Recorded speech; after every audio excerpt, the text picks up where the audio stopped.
So then, how you do? Yes, with me now, former Giants quarterback Scott Brunner. And Scott, the power outage, everybody talking about that last night.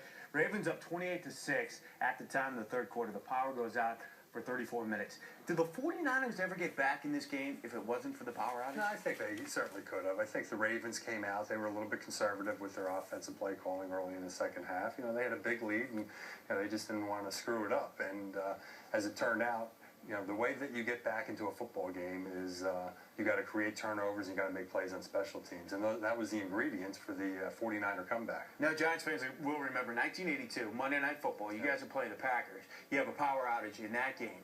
Can you feel the momentum kind of stop and turn during those plays in stoppage? Yeah, I mean, it's a tough situation for a player to go through. You're up there, you're out there, you're geared up, you're ready to go, and all of a sudden the lights go off and you're sitting there and you really have no idea what's going on or how long it's going to be out. And then you have to somehow restart yourself, 30 or 40 minutes later.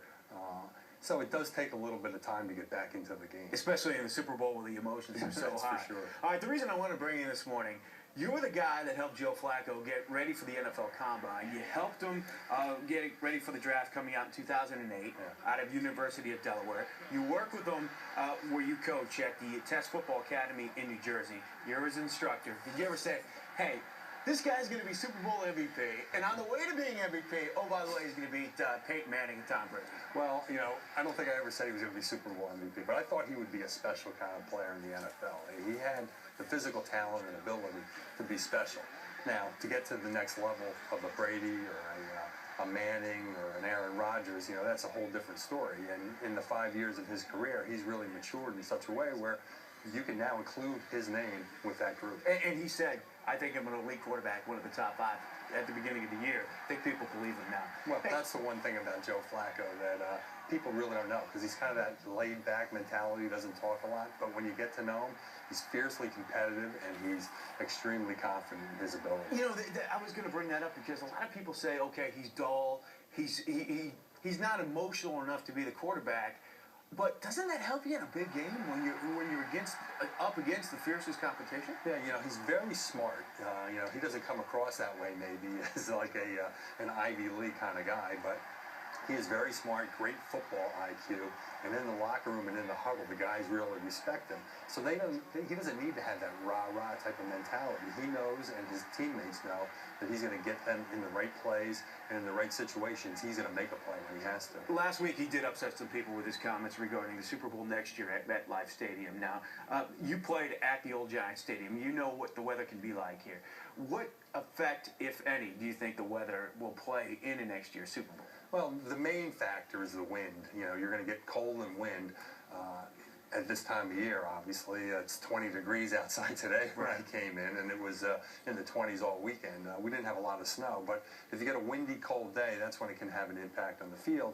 Basically, the players, though, are sitting on heated benches between their series, so they're not ever really getting cold. It's more of an impact on the fans who are sitting in the game for the whole duration of a Super Bowl, which is 4.5 hours, in freezing weather. So take me back to the fourth down play with the Niners. Crabtree, the pass to him, incomplete in the end zone. Are you calling pass interference there? No, I don't think you can call that in the Super Bowl situation. There was a lot of jostling and pushing throughout the whole game. The officials had not called it. They had kind of made a statement that they were going to let the teams play. They knew there were 2 physical teams, and it was going to be a mano-a-mano type game. So, you can't call it there in that situation if you haven't called it earlier in the game. Hey, a lot of local guys in yesterday's Super Bowl. You got Ray Rice out of New Rochelle. He had 20 carries, 59 yards yesterday. He's a Super Bowl champion. We mentioned Joe Flacco. Bryant McKinney, he's from New Jersey. Anthony Davis, right tackle from the 49ers, he's from New Jersey. You see a lot of guys at Test Football Academy. There's some good talent in this area, football talent. We have great talent, great football talent in New Jersey. Anthony Davis actually trained at Test when he was in high school and a little bit when he was at Rutgers. His brother is training at Test right now. So we get our fair share of top-notch football talent at the Test Football Academy out in Martinsville. Scott Brunner, we appreciate the time. Duke, thank you. All right, guys, back to you. All right, thank you very much. Thank you.